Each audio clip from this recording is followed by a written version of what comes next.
QuaranJazz. Listen while you're home.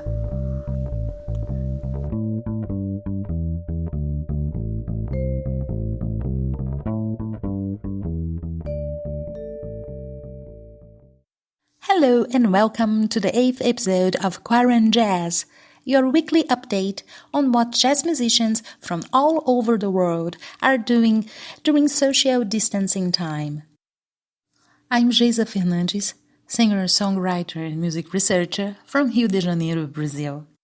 If you're a jazz musician and you would like to share your experiences with us, drop me a line. The link to my website, geisafernandes.com, will be in the description of this episode. QuaranJazz is also part of the Social Distancing Festival. Check it out. The link will also be in the description of this episode. You probably know by now, but just in case, let me remind you that you can also find me on Facebook. The Touring Jazz Musician is the name of the group I manage and where I give information on jazz festivals that accept submissions directly from artists. If you got interested, join the discussion. The Touring Jazz Musician on Facebook. This week, I talked to Aimee-Jo Benoit from Calgary, Alberta, Canada. Her artist statement describes her as a vocalist, a collaborator, and a thinker. We're going to talk about music, but also about the amazing solidarity actions she's involved with. But first things first, I would like you to tell us about your story, your influences. Hello, Geisa. Thank you so much for having me on QuaranJazz. I really appreciate you reaching out and having the opportunity to share my experience with you. I'm a vocalist and a collaborator and a mother, a wife. I have many hats. I've been working in music for about 20 years now in jazz, folk, rock, and choral as a background vocalist, as well as a member of the band Wood Pigeon. I spent some time touring in my late 20s overseas with that band and recorded several albums with them.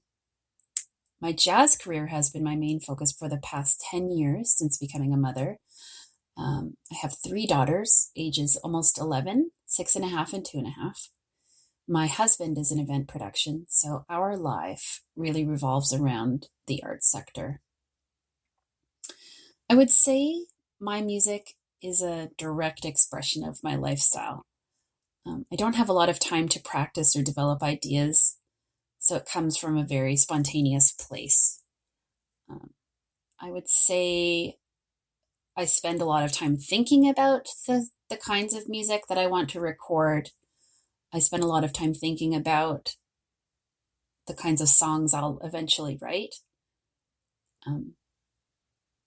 And I would say that my music has definitely evolved from my beginnings as a straight jazz vocalist to now a more improvisational style, which I feel allows my truest nature to come out, as opposed to what I thought a jazz singer looked and sounded like as a 20-year-old. My style is also very heavily influenced by the fact that I have been involved in several different genres over my life. I started in choir as a kid at the church, and in school I was in musical theater projects, loved Andrew Lloyd Webber and Les Mis and any kind of song that came from a musical at that point. But I also listened to a lot of Canadian folk music, rock music, pop music. And in the time that I've had as an adult in the music scene, I have had the opportunity to sing backups for a lot of different styles. And so I feel like my musical taste transcends into how I present a song. Although I feel like I can still remain very true to the jazz genre. in my heart. I really enjoy working with different types of bands. So different compositions of trios, quartets, quintets. I love playing with horns. I love having piano. I started out working mostly with a guitarist, which I think lent a lot of influence to my style, because I really appreciate the space that's left by a guitar voice duo or a bass and voice duo. And so I really find I look for those spaces in music, especially when I'm presenting ideas of my own into a cover or a standard. You are now working with the trio. I would like to know more about this experience and also about the local jazz scene. I know you're very active in the Calgary jazz scene. I'm based in Calgary, Alberta, Canada, and my current work is with Trio Velocity, and they are also from Calgary. They're comprised of Simon Fisk on the bass, Sheldon Zanbor on keys, and Robin Tufts on drums. I also do a little bit of part-time singing for a friend of mine in a little project called the Witch Choir, which is a backup choral project for Hermitess. And she is a harpist, vocalist, and songwriter, also here out of Calgary. My work with Trio Velocity is very unique. We take songs from my musical journey and my musical development, and most of the times the guys haven't actually ever heard the songs that I've picked, which is great because it allows the song to breathe and morph into the quartet itself, bringing the listening that we experienced with each other to the forefront of the song.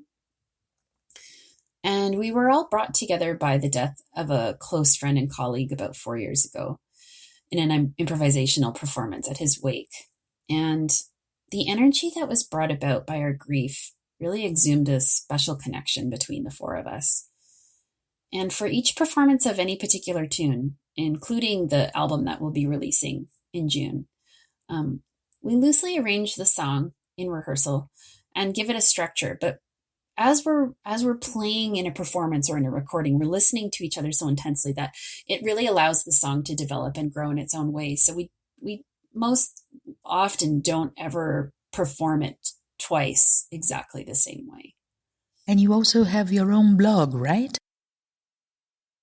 I also write a blog called Mother Music Hood that is about my relationship with music as a mother. It's where I talk about my struggles, my successes, my journey as a mother and a musician. And I started it with the hopes of creating an online community and an infrastructure of support for mothers specifically, fathers too. I know I do have a few men that read the blog, but I really wanted it to be a place where we could learn from each other and a place where I could be very raw and honest about the difficulties I've had being a mother and trying to marry the two, which is a very difficult marriage.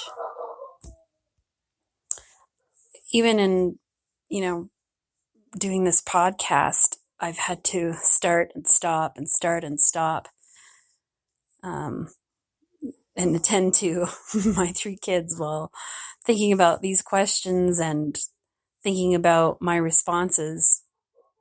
And the blog has really given me a place to speak freely. And I think that it's given other people a sense of perspective or honesty that they haven't really seen before or that it's things that they felt and thought, but maybe were too afraid to say out loud. And so it's become kind of a part of the process and how I'm carving out my identity as a musician. It makes for a very disjointed artistic process. And that's partially why I work so well with Trio Velocity, because it kind of became a necessity to improvise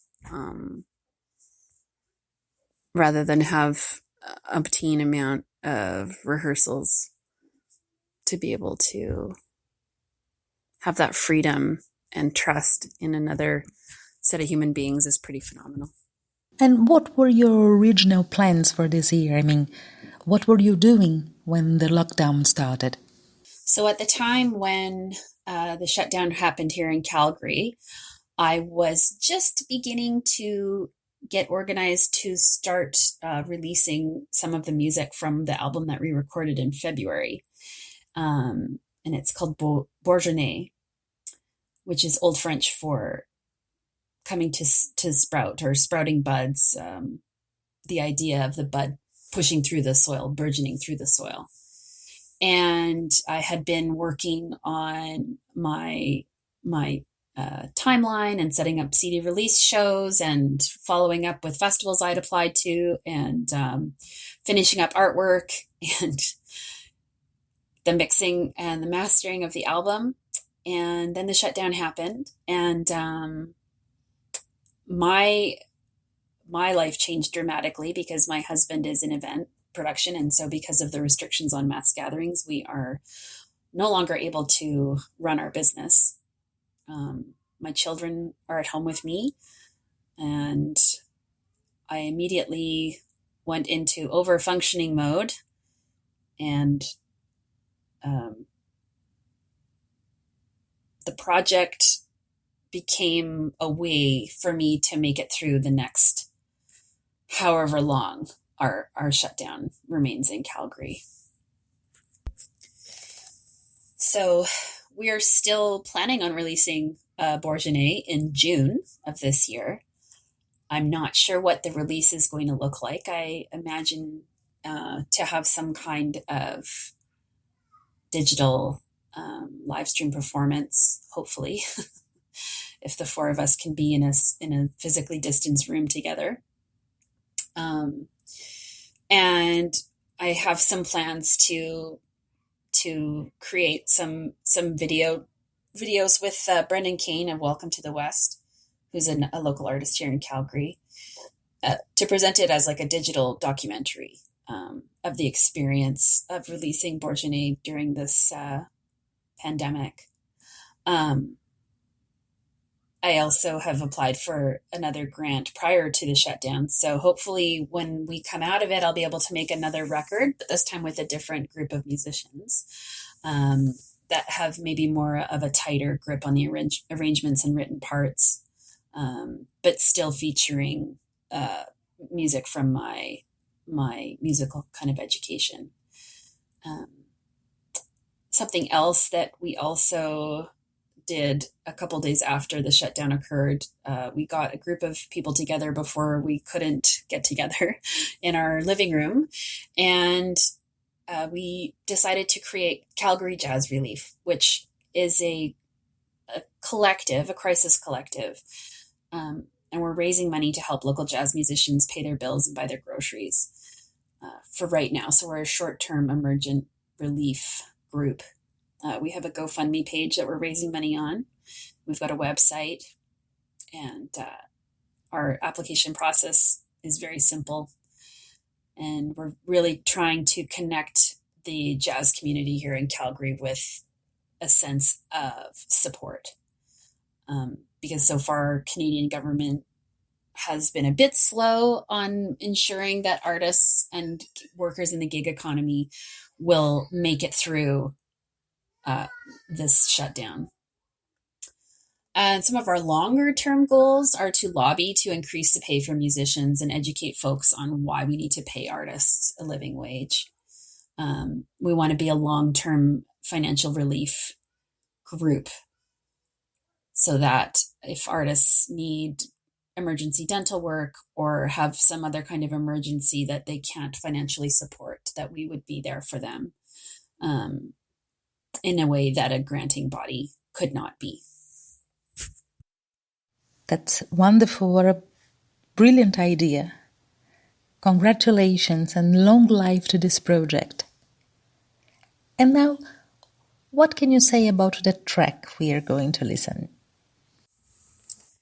You're going to hear This Flight Tonight, which is a cover of the song written by artist, poet, and songwriter Joni Mitchell, who is also Canadian. Back in 2012, I performed the entire Blue album with a group of local jazz and indie folk-ish musicians. And this was a tune that I particularly wanted to get back to. It has the ability to get fast and hard or slow and groovy, and kind of had more freedom in terms of getting outside of the Joni Mitchell vibe, which is actually very difficult to do. Her songs are just so uniquely identifiable to her. And I also thought it would be great to pay homage to a song that doesn't get reworked quite as often as some of the other songs off of that album. And actually, a lot of people only know it as a Nazareth tune, which is kind of funny. The songs themselves, actually, on the entire album are all pretty unique. Some of them are more well known. We do a song by Nirvana. We have a Danielle Lanois tune, Feist, and then some lesser known Canadian artists, Michael Feuerstack, also known as Snail House. We have a tune by some Canadian expats named Kate Fenner and Chris Brown, who reside kind of half and half Toronto, New York. My cat likes that one particularly, as you could hear. We also have a track written by Jane Siberry that a Canadian band, or she's a Canadian songwriter, and the song was actually a cover that the Rheostatics did. And that was how I first came to know the song. And so it was interesting learning two different versions of one song to get a kind of a sense of the lyrics and a sense of the musicality of it when taken in a totally different direction. You know, one was like of kind of early 90s running through the fields folk pop, and the other was completely punk rock. So that song I'm pretty excited about. That's actually the last song on the album. And I also want to add, you know, sometimes you make a plan and your plan doesn't work. And I had a pretty big plan when I initially wrote the grant for this album. The plan was to record in this beautiful house that is actually a venue, a jazz venue here in Calgary called Buckingham Palace. And the idea was I would record in the house and we would live stream the recording through YouTube. And so people could see what a jazz session looks like.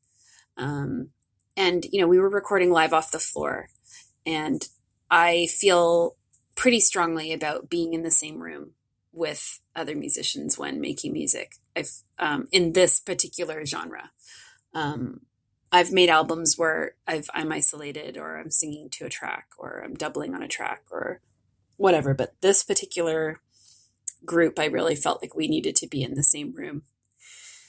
And so back in October of last year, we spent the day at the house setting up, bringing in equipment. My husband and one of his staff executed the recording and the live stream. I had another fella come in, Brendan, who's going to be doing my video for this flight tonight. He came in and did some videography of the day. And the day went great. But we had some real struggles with being able to hear ourselves and hear each other. And so when it came back to listening back to the tracks and deciding whether or not it was worth putting money behind, in the new year, we decided that it wasn't a strong enough capture. And so we decided to go into studio and make another record with the same tunes. But given that it was, 4-month hiatus between October and February, actually maybe closer to 5 months, but it was a completely different record. And I'm so glad that I swallowed my pride and went back in to the studio, because we've come out of it on the other side with an album that we're all incredibly proud of and super excited to put money behind and share with the world. And I learned a lot about myself as a musician, and the reasons why I make certain decisions, and kind of in a way being unafraid to be successful. So this is kind of the essence of what Bourgeonnet is. Really, it is the burgeoning of my musical career coming out of the soil and sprouting into this beautiful, beautiful little plant for the world to see.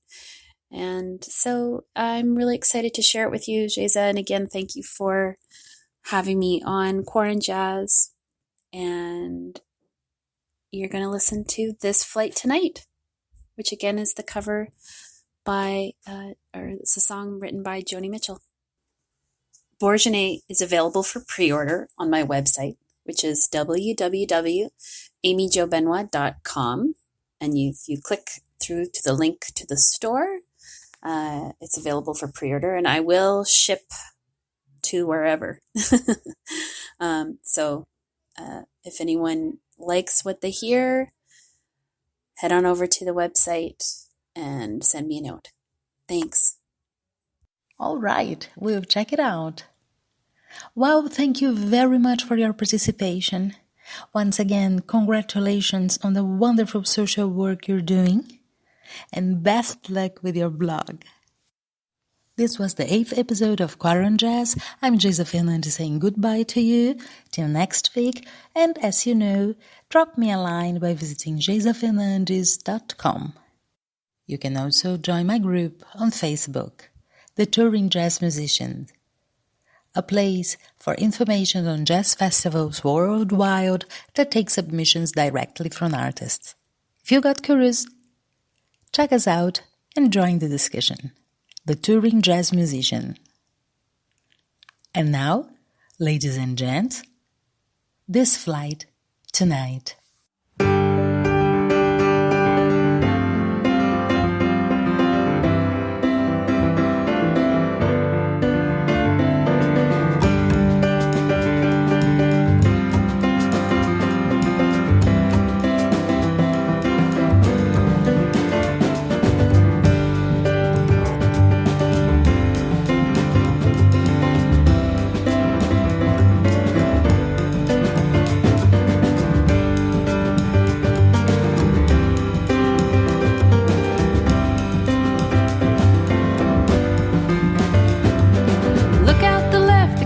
Said the lights down there, that's where we'll land. I saw it falling, star burn up above the Las Vegas sands. It wasn't the one that you gave to me that night down south between the trailer. Not the early one that you can wish upon, not the northern one that guides in the sailors. Star bright, you've got the love that I like.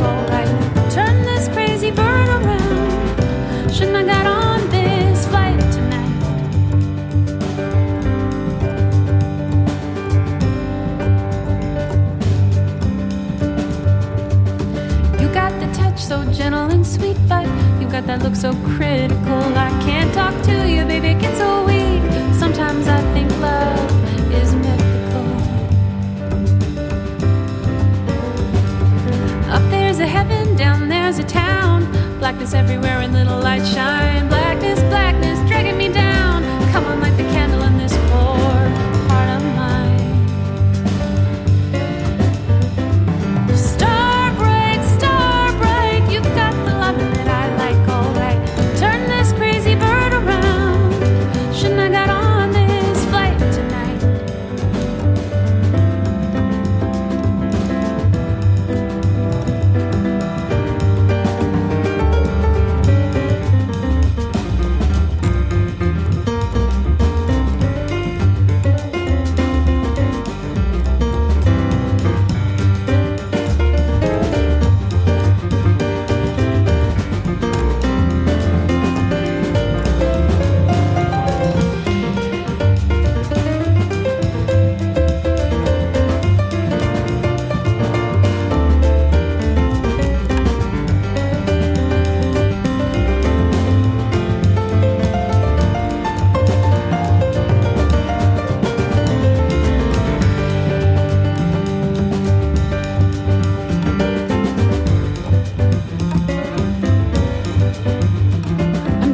Champagne, got my headphones up, I can't numb you out, drum you out of my mind. They're playing goodbye, baby, baby, goodbye. Oh, love is blind. Up go the flaps, down go the wheels. I hope you got your heat turned on, baby. I hope you finally fixed your automobile. I hope it's better when we meet again, babe.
QuaranJazz. Listen while you're home. QuaranJazz, a podcast by Geisa Fernandes.